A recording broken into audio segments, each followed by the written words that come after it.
We're watching extreme vigilante justice in history. Like, what the fuck? Let's get into it, yo. Today, we're going over stories Wait.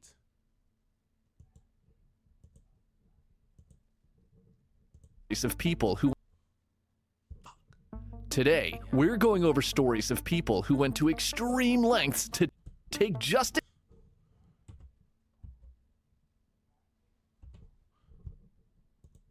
Alright. Let's get it. Let me lower my camera. Alright. Today, we're going over stories of people who went to extreme lengths to take justice into their own hands. Oh, and I'm back. John Brown. It's 1812, and a 12-year-old boy named John Brown is delivering a herd of cattle that he'd just driven over 100 miles to the home of a U.S. Marshal. The Marshal is impressed that such a young boy was able to do this all alone and invites him to stay with him for a few days before making the trek back to Ohio. John is tired from the journey, and the Marshal seems friendly, so he agrees, and together they enter his home. Inside, John sees a boy around his age dressed in ragged clothing. He excitedly rushes over to introduce himself, and the boy, though nervous at first, eventually warms up, and the two begin to play together. This boy was smart, kind, and gives John some things that he'd made as gifts. Soon it's dinner time, and the Marshal Nigga became friends with a slave, yo. That nigga's literally a slave. I ain't loud, but what the fuck? Hey, shout out him, bro. calls for John to join him, and the guests he invited at the table. John's new friend serves them while the Marshal praises John in front of his friends. This boy drove all that cattle out there over 100 miles all by himself. He beams as if John were his own son. 100 miles? Nigga did 100 miles? What? Imagine driving a load, like what? It was probably like a couple hundred, like probably 100 something. He drove all that cattle all the way 100 miles, nigga. That's across about, that's like 2 states, nigga. That's literally like 2 states down there, I think. Either a state and a half or 2 states.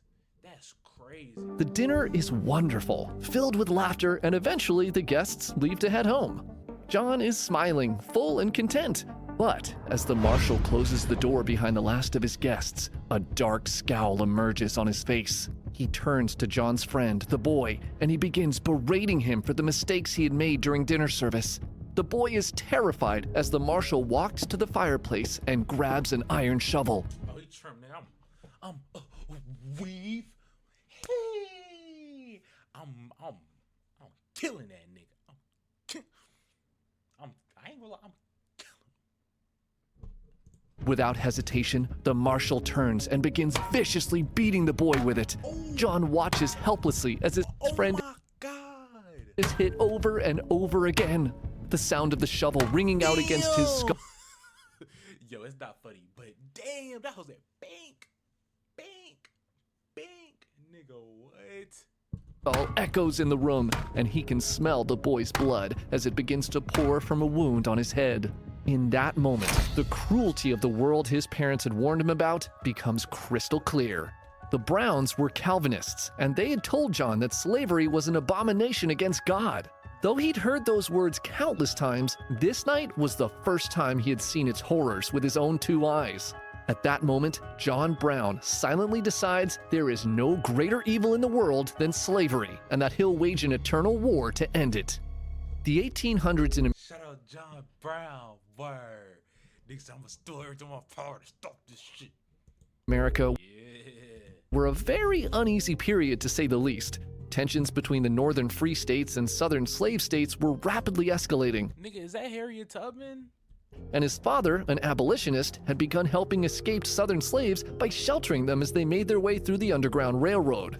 Because of this upbringing, John had learned to treat every person of color with dignity and respect, and so everywhere he went, he was quick to befriend freed slaves and Native Americans. At the age of 16, he set out to make it on his own as a man. He moved from city to city, trying his hand at various businesses, all of which seemed to fail eventually. He popped out 20 kids between 2 wives, and 20 kids between 2 wives? Nigga, that means you had a kid damn near every 9 months.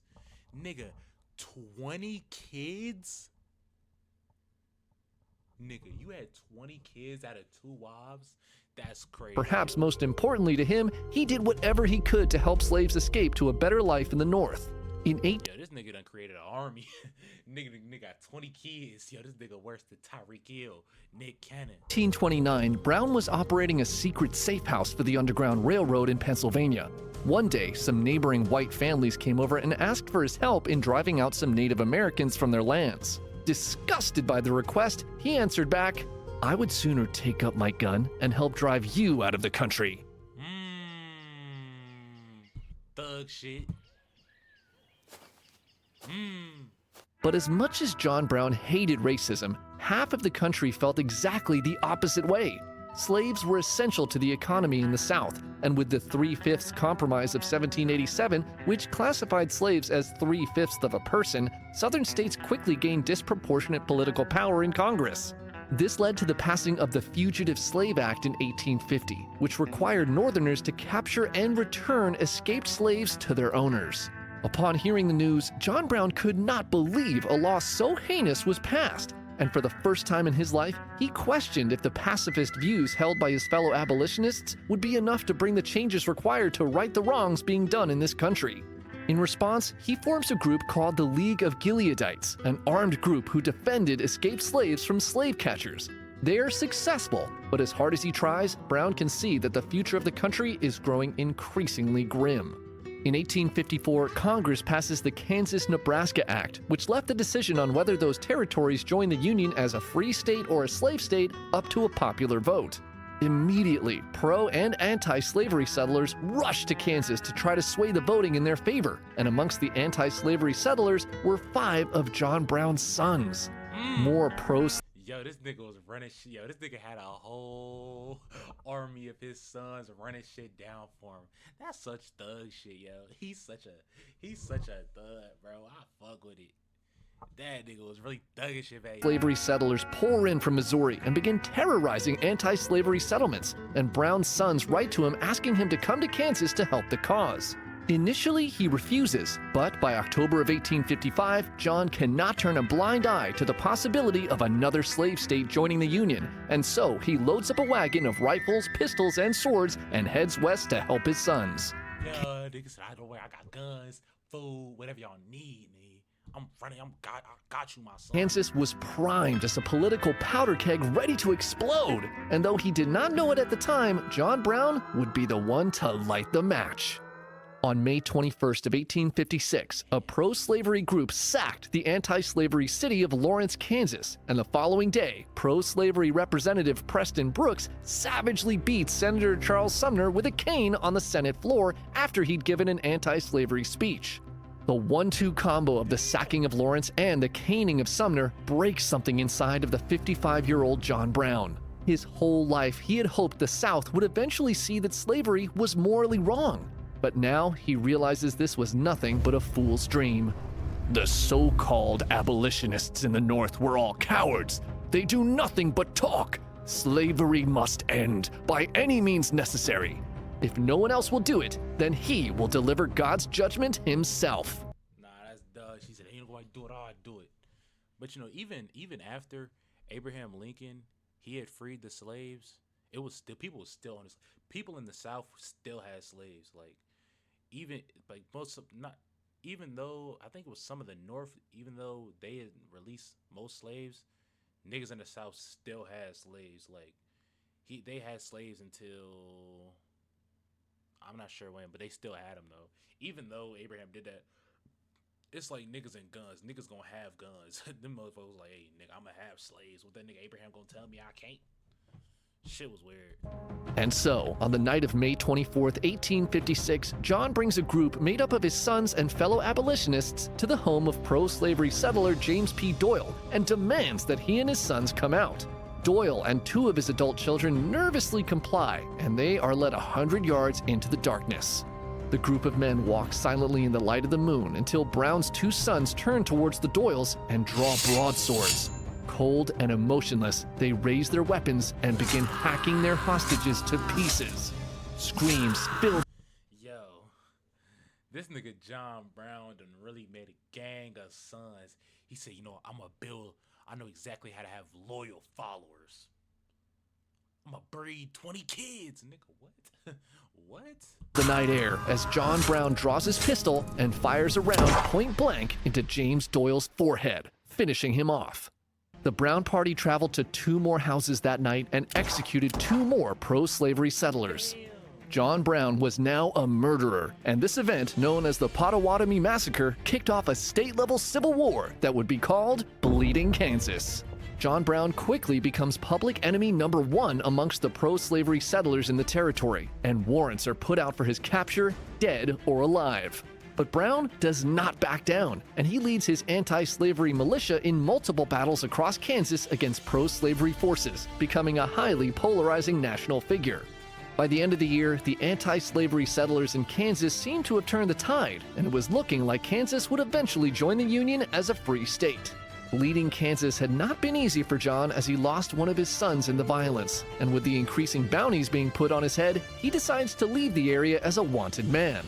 By his exit from Kansas, his deeds had turned him into a household name.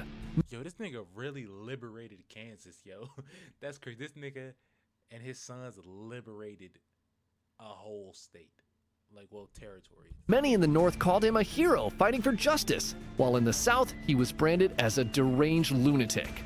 But what John Brown planned to do next would make all the previous events appear small in comparison, and it would change the course of American history forever. In August of 1859, John meets his longtime friend, escaped slave and activist Frederick Douglass, in an abandoned stone quarry in Pennsylvania. Now a wanted man, the meeting is done in secrecy with just a few in attendance. After this nigga knew Frederick Douglass? What? exchanging pleasantries, Brown tells his old friend about a plan he'd been working on for years.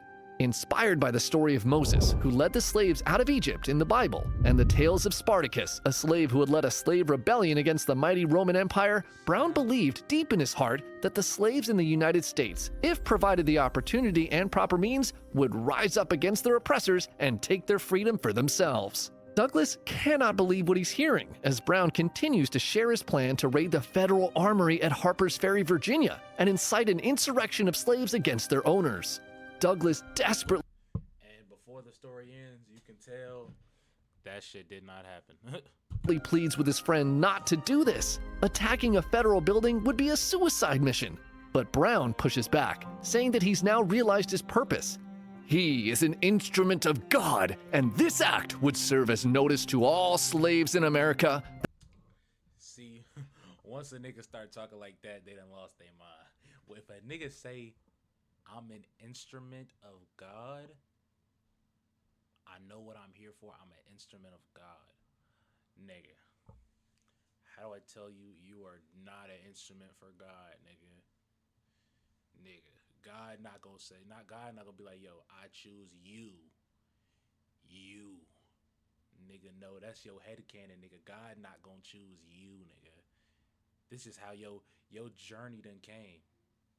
Like, no, God did not choose you, nigga. This just how you came. Don't try and put God as a reason for your madness, nigga. You started off doing something good. You was freeing the slaves, my nigga, and that's what happened. Nigga, God isn't the reason you doing all this. I don't like when niggas say that, bro. Niggas say God made me do it. You ever heard a nigga say that? Nigga, I'm doing this for God, nigga. God made me do it. Nigga, what? No, he didn't. You did this. Whatever happened in your head made you do it. That their friends had come. As they part ways, Brown turns to his friend and tries one last time. Come with me, Douglas. I will defend you with my life. Douglas shakes his head, but an escaped slave who had accompanied him to the meeting is moved by Brown's words and agrees to join him on his mission. Frederick Douglass smiles weakly at his dear friends, shakes their hands, and says goodbye. Frederick Douglass was a smart nigga. I'd have been with Frederick Douglass. I ain't gonna lie, I'm in a hoe. You wanna raid them niggas. So, in the dark of the night on October 16, 1859, John Brown and 18 of the 22 men he had brought with him sneak into Harper's Ferry and cut the telegraph lines into the town. They quickly seize the federal arsenal and take the commanding officer, Lewis Washington, George Washington's great-grandnephew, hostage. Everything is going exactly to plan. The arsenal contained over 100,000 rifles and muskets, more than enough to fuel any slave uprising. Now all they had to do was wait for them to come and join them. But instead of reaching the slaves he had hoped for, word of Brown's capture of the arsenal spreads much more quickly to militias in nearby towns, who all race to Harper's Ferry. By the following day, Brown's raiders find themselves surrounded. He had waited too long for an army of slaves that never showed up, and now he was trapped. Firefights break out, and Brown's raiders flee into the nearby fire engine house with their hostages. By nightfall, President Buchanan orders a detachment of U.S. Marines to Harper's Ferry and commands Army Colonel Robert E. Lee to lead them to retake the armory. On October 17th, after a failed negotiation, Colonel Lee orders the Marines to storm the fire engine house. Within minutes, John Brown was wounded and captured, and 8 of his men, including his sons, were dead. Brown is charged. Damn, yo. So he only did this with basically 10 niggas? 10 niggas did all that and ran shit down? That's crazy. I ain't gonna lie, that's crazy work. But Robert E. Lee, I remember hearing about him. He was a general, I think, in some war. I don't know if it was this, but that's crazy. I hope in the history books they didn't make John Brown to be a bad guy, because he wasn't a bad dude. He just... with treason against the Commonwealth of Virginia, murder, and inciting an insurrection. His case is expedited through the courts, and he's found guilty on all charges. When asked if he had anything to say, John Brown rises from his seat and eloquently begins a speech, denying any wrongdoing and saying that if his same actions had benefited the rich instead of the enslaved, he would have been rewarded rather than punished. Oh my God, bro. Why do niggas every time they about to die say some hard shit, bro? This always happens when a nigga is about to die back in the day. Even in the Wild, I saw a video in the Wild West. Niggas would say some cold shit before they die, yo. This shit crazy. Niggas always say some cold shit before they die, bro. Deadass, before, I gotta think of what my final word is gonna be, bro. I gotta say some hard shit before I die. No cat. I gotta be like, I don't even know. I said, I lived a good one. It wasn't about the times that I've had. It was about the people I've met. Excuse me, but I don't know. Some shit like that. Some hard He closes his statement with the following words. Now, if it is deemed necessary that I should forfeit my life for the furtherance of the ends of justice, and mingle my blood further with the blood of my children, and with the blood of millions in this slave country whose rights are disregarded by wicked, cruel, and unjust enactments, I submit. So let it be done. John Brown was hanged for his crimes on December 2nd, Niggas always say some hard shit, bro. 1859. In the crowd that gathered to watch his execution were U.S. soldiers Stonewall Jackson and Jeb Stuart, men who would later fight for the Confederacy against the country they had sworn to protect. Also watching from afar is John Wilkes Booth, the man who would later assassinate President Abraham Lincoln. John Wilkes Booth was there? What? Brown makes no speech that day, but instead hands a small note he had written on a scrap piece of paper to his jailer as he walks up to the galley. I, John Brown, am now quite certain that the crimes of this guilty land will never be purged away, but with blood. I had, as I now think, vainly flattered myself that without very much bloodshed, it might be done. And John Brown was prophetically right. His raid on Harper's Ferry equally stirred the hearts of abolitionists to the north and terrified slave owners in the south, who rapidly began to push for secession from the United States. In just over a year, the American Civil War began, and 750,000 Americans will die in the war to end slavery. Some niggas gotta die, yo.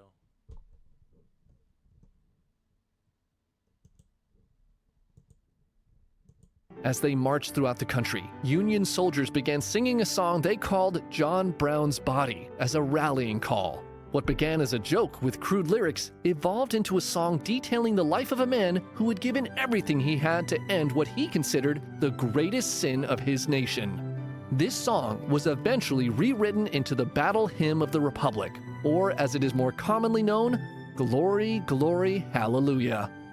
Gary Plauché. It's 1983 in Baton Rouge, Louisiana, and Gary Plauché is driving his 10-year-old son Jody to karate practice. Jody's been training under his 24-year-old instructor, Jeffrey Doucette, and Gary is proud of how much his son's improved.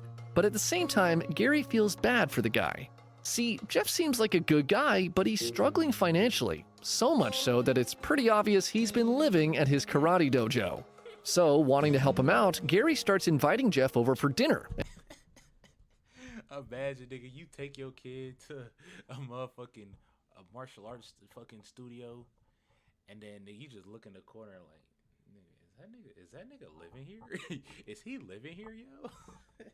Yo, it's sad, but it's like, nigga, you live here? Nigga, you live here, yo? Nigga, I'm paying you every session, nigga. You live here? Yo, then what? Why does so stink? Why does so stink, nigga? You been farting, nigga? You been farting in your sleep, bro? Nah, that's crazy. And occasionally lets him stay the night. Over the next few months, Jeff becomes a close family friend. To Jody, it was awesome having a cool older friend around so often. The two start spending a lot of time together, going to movies and traveling to different cities for karate tournaments. And to Gary, it was great that his son had a positive role model that he could trust to keep Jeff safe. But that trust was about to be broken in the most horrific way imaginable. On February 14, 1984, Jeff asks Gary's wife if he can borrow her car to visit his uncle and if Jody can come along for the ride. She doesn't see anything wrong with this, so she hands over the keys and tells them to have fun. A few hours later, Jeff calls and says they've decided to stay the night at his uncle's place and will be back the next day. But when the next day comes and goes with no sign of Jeff or Jody, Gary and his wife start to worry that something terrible may have happened. They contact the police, who begin searching for the boy and his instructor. But despite their efforts, there's still no trace of either of them. Hours turn into days, and Gary's worry slowly turns into dread that the worst has happened. The police soon launch a countrywide search to bring Jody back home. And all the while, Gary can't stop imagining all the horrible things that may have happened to his son. 2 weeks pass with no signs of Jody or Jeff. 2 weeks? Yo, nah, I'd be sick, yo. I'd be so sick. That's sad, bro. I'd genuinely be sick, bro. This weird ass nigga, bro. And the terrifying possibility that he may never see his son again begins. Hold on. I ain't gonna lie, that's sad, bro. I don't condone that, bro. To feel very real to Gary. But on February 29th, Gary's wife receives a collect call from a motel in Anaheim, California. When she picks up the phone, she hears Jody's voice on the other end. Thank God, he's alive! The police quickly trace the call and pinpoint Jody's exact location. 30 minutes later, Anaheim police storm into the Samoa Hotel, where they find Jody with Jeff in one of the rooms. They immediately arrest Jeff and take him into custody. As the officers question him, it turns out that after visiting his uncle, Jeff drove all the way to California and took Jody to see things like Hollywood and Disneyland while keeping him locked away in a motel at night. The very next day, the police take Jody back home to Louisiana. When Gary sees his son step off that plane, he rushes over and is relieved to have him back home safe and sound. Over the next few days, he struggles with the fact that someone he trusted so deeply, someone he welcomed into his home, had kidnapped his boy. But the reality of what actually happened turns out to be far more disturbing when Jody is taken for a medical examination. The police soon informed Gary and his wife that Jeff was not the man they thought he was. The examinations of Jody's body showed that while they were in California, Jeff had done some absolutely disgusting things to him. The detectives assigned to the case interview the little boy, and he tells them that Jeff had been molesting him. Bro, watch out, yo. Watch out, yo.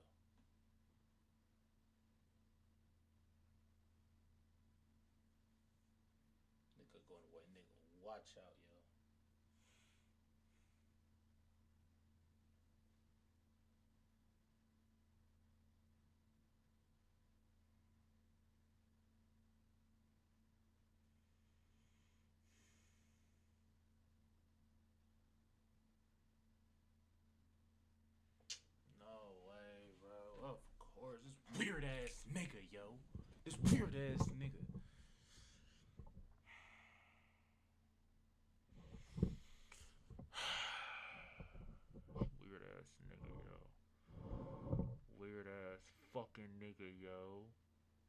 This nigga should be dead.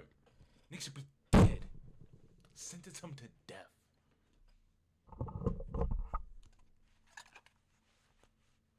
Sentence him to death, bro. Sentence him to death. For over a OG, go kill that nigga. year, he was too scared to tell anyone this entire time because he did not want to lose his friend. For a year? When Gary hears this, his whole world shatters. He feels overwhelming guilt that he had put his son into such a horrible situation.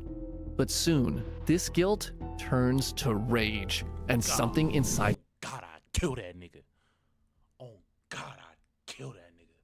I'm sorry, Tush, but nigga, oh, God, I'd do it to him. On God. On God, I'd do it to him. snaps. He decides that he cannot allow this monster any opportunity to get away with destroying his son's childhood, and will do whatever it takes to make sure justice is served. Jeff is charged with aggravated kidnapping and child molestation and is held in California while Louisiana authorities prepare the paperwork to bring him back to stand trial. But as the days pass and Gary waits for the criminal proceedings to begin, his rage continues to build, and he soon feels that no punishment the courts could come up with would ever be enough. For days, he visits a local bar, trying to drink his suffering away. And one night, a friend working at a local TV station happened to stop by and saw him. After making pleasantries, his friend casually mentions that his newsroom had heard that Jeff Doucette will be flown back to Louisiana on March 16th on American Airlines Flight 595. Upon hearing those words, Gary's eyes widen. He now knew exactly what he needed to do. On March 16th, Gary walks into Baton Rouge Airport disguised with a hat and sunglasses. He stands at a row of payphones in the main corridor and calls his best Is this that nigga? friend.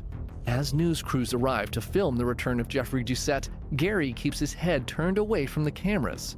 Around 9:30 p.m., the police escort Jeff through the airport towards the main corridor. As they near the row of payphones, Gary tells his friend who is still on the line, "You're about to hear a shot," and drops the receiver. In one fluid motion, he draws a revolver from his pocket, turns and fires a single bullet straight into Jeff's head as he's walking by. The police are shocked as they watch the man they were just escorting tumble to the ground. The officers rush in and grab. I've seen that clip. I've seen the clip in its entire. I've seen the clip. I seen the clip of that nigga turning around and shooting that nigga. I don't know where I seen it from, but I seen the clip, bro. I genuinely seen the clip. The assassin and instantly recognize who he is. One of them screams, "Gary, why? Why, Gary?" as they pry the gun from his hand. Gary doesn't resist as the officers arrest him. Jeff is taken to the hospital in a coma but dies the following day. The assassination was filmed live as it happened directly in front of the local news crews at the airport, and the graphic images of the execution quickly become national news. As brutal a crime as was committed, many throughout the country identified with the father's desperate quest for revenge. Gary is tried for second-degree murder, but accepts a plea bargain in which he pleaded no contest to manslaughter. The judge ruled that there was virtually no risk of Gary committing any other crime, so he's only given a 7-year suspended sentence, 5 years of probation, and 300 hours of community service. He never goes to prison. He was later questioned why he shot Jeffrey Doucette. This nigga never went to jail? That's crazy. Gary simply replied, "If somebody did it to your kid, you do it too." San Francisco Committee of Vigilance. Facts. I done did it to him. And nigga, I didn't go to jail. If I only, nigga, 5 days probation, 5 years probation. 5 years probation, 2 years fucking, or a year community service. I'm doing that nigga greasy. I'm doing him the craziest. It's 1848, and a man named Sam Brannon is visiting his newly opened store in what's now modern-day Sacramento. Just a few years earlier, Brannon, a Latter-day Saint, had fled religious persecution on the East Coast and ended up in California in a tiny port town that's now known as San Francisco. In his short time on the West Coast, he had started a newspaper, a flour mill, and now had just opened his first general store. Things are going pretty good for this young entrepreneur, but little did he know that his life would soon be changed forever as a few rough-looking men entered his store looking to purchase some supplies. These men had come from Sutter's Mill up in Coloma. They pick out a few goods and bring them up to the counter to purchase. Brandon tells them what they owe, and instead of handing over coins, one of the men opens a leather pouch and pours a pile of gold dust onto a scale. Brandon can't believe his eyes. Who has so much gold that they can pay for things like this? So he makes a trip to Coloma to investigate what's going on at Sutter's Mill. He speaks to some of the workers there and finds out that they found gold in the American River. Tons of it. The men tell him there's so much gold here that all the people in California working together couldn't take it out in 50 years. Instantly, dollar signs flash in Brandon's eyes, but instead of brainlessly jumping into the river to find gold himself, he crafts what is perhaps the greatest marketing stunt in American history. Brandon returns to San Francisco and quickly begins purchasing every single pickaxe, shovel, and gold pan he can find in the area. He ships them all to his store in Sacramento and tells his employees to price these items at extreme markups. He then puts the gold dust he had received as payment into a glass bottle and steps out onto the streets of San Francisco. He holds up the bottle and loudly shouts, "Gold! Gold on the American River!" And the townspeople near him all stop their daily routines and turn to look. He holds out the bottle, and as it sparkles in the sun, he continues to shout his message over and over again. "Gold on the American River!" Brandon's plan works, and the news spreads through the town like wildfire. In a very short amount of time, nearly 7... That's W marketing. That's W marketing. Nigga he got all the shovels and pickaxes and then said, "Yo, they gold over there. You need a shovel and pickaxe, I got it." That's crazy. 75% of the men in San Francisco raced east to try to strike it rich. On their way to Coloma, they all stop at the only store with tools along the way, Brandon's General Store in Sacramento. In the first 9 weeks of the gold rush, Brandon makes $36,000, an equivalent of $1.4 million today, and he quickly becomes the richest man in California. But while Brandon's I was about to say, this nigga done run up a bag. He'd got the nigga rich. marketing stunt worked out better than he could have ever imagined, it led to some unintended consequences. News of gold in California spread throughout the world, and by 1850, San Francisco had exploded from a small port town of less than 1,000 people to a city of over 25,000. The massive boom of fortune seekers brought unprecedented levels of crime and lawlessness, and the local government with its small police force just couldn't keep up. Gangs of thieves and murderers begin to roam the streets of San Francisco freely without any fear. The worst of these criminals are the Sydney Ducks, a ruthless gang of ex-cons from Australia.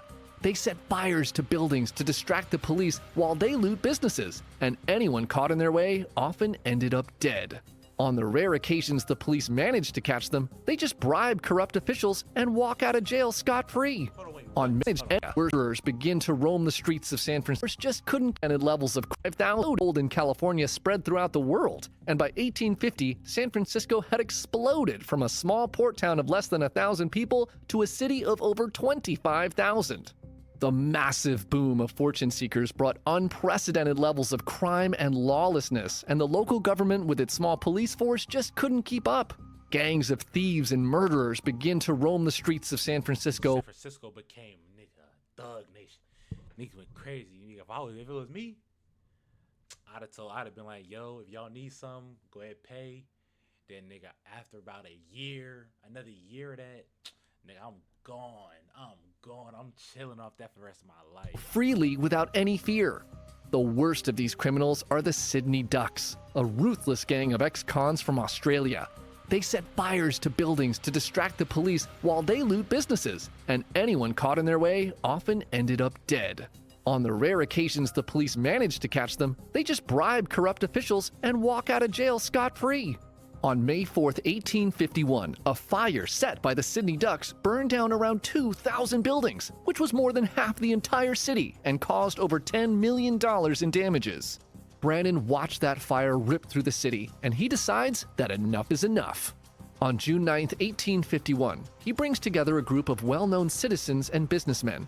He tells them that the police are worthless, and that if they want the crime to stop in their town, they would need to take justice into their own hands. everyone in attendance agrees, and so on that night, they form a committee of vigilance to take back their city from these criminals. Conveniently, this committee did not have to wait long to take action. The very next day, a member of the Sydney Ducks steals a safe from a merchant's office. The members of the newly formed vigilante group immediately track him down and hold a public trial. After finding him guilty, they hang him in front of a crowd of spectators. News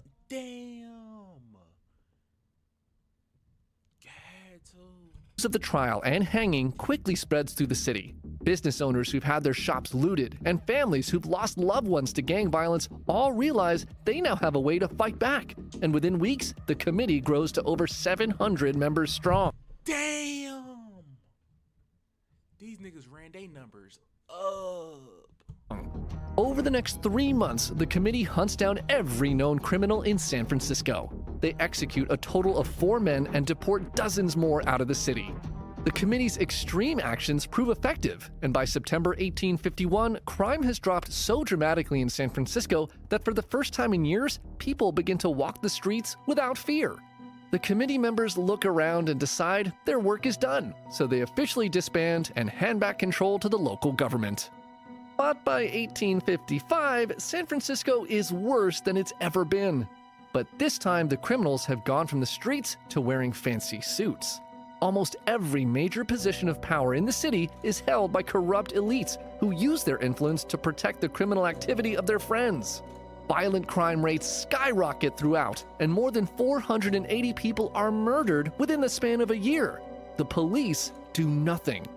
Sick of the corruption, a man named James King of William, who, by the way, called himself that to distinguish himself from all the other James Kings in San Francisco, began printing a newspaper called the Daily Evening Bulletin, and begins publicly calling out corrupt government officials. On May 4, 1856, King writes about a city supervisor named James Casey and exposes him as a convicted criminal who had once served time for grand theft before buying his way into public office. A few days later, he writes another article targeting a man named Charles Cora, a wealthy gambler who shot and killed a U.S. Marshal in cold blood. King demands the immediate hanging of Cora and calls out the court for delaying his trial to protect him. Cora and Casey happen to be friends, unsurprisingly, and not enjoying the recent publicity King has been giving them, Casey decides to fix this problem for good. On May 14, 1856, James King of William is walking down the street when Casey suddenly blocks his path. Casey menacingly asks the publisher, "Are you armed?" And before King can respond, he shouts, "Well, draw and defend yourself," and unloads a bullet directly into King's chest.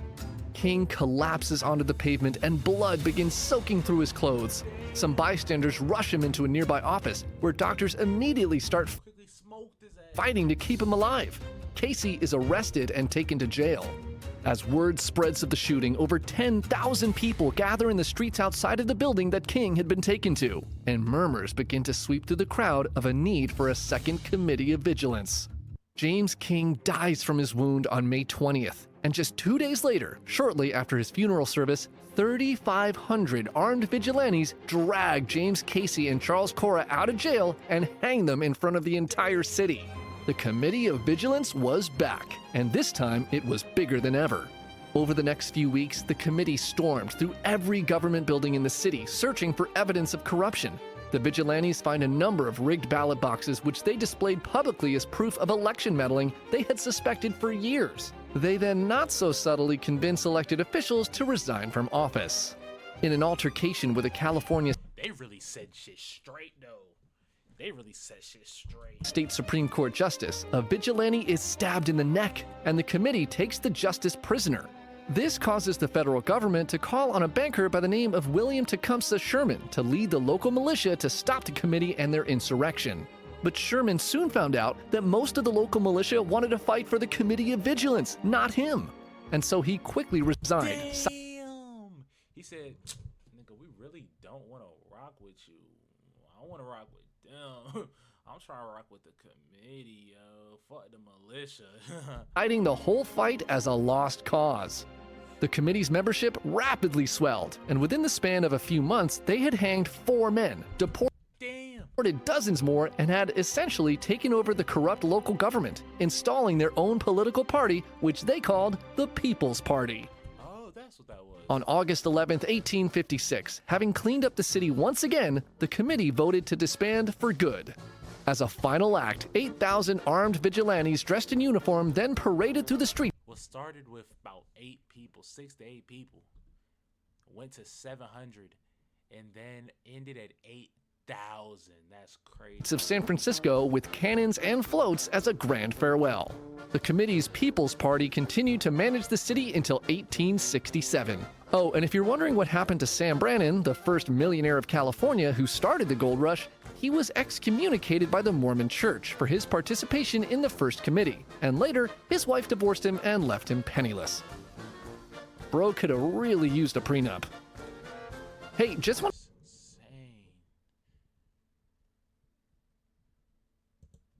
Shout out Serious History, bro.